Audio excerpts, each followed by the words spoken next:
1975 மத்திய அரசு எமர்ஜென்சி கொண்டு வந்த நேரம் எல்லா ஸ்டேட்லயும் மத்திய அரசு சொல்றத கேட்காதவங்களை எல்லாம் மிசா சட்டத்துல போலீஸ் விரட்டி விரட்டி வேட்டையாடிச்சு.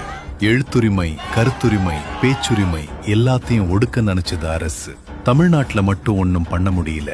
காரணம், கலைஞர் எனும் சிங்கம் இந்தியாவிலேயே தமிழ்நாடு மட்டும் எதுக்கும் கட்டுப்படாம தனி தீவா இருக்குன்னு மத்திய அரசு வெளிப்படையாவே சொல்லி மிரண்டுச்சுன்னா பாத்துக்கோங்களேன்.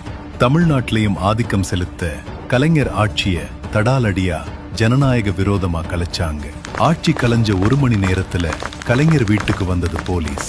என்ன கைது செய்ய போறீங்களான்னு நெஞ்ச நிமிர்த்தி கேட்டாரு கலைஞர். எங்களுக்கு தேவை நீங்க இல்ல.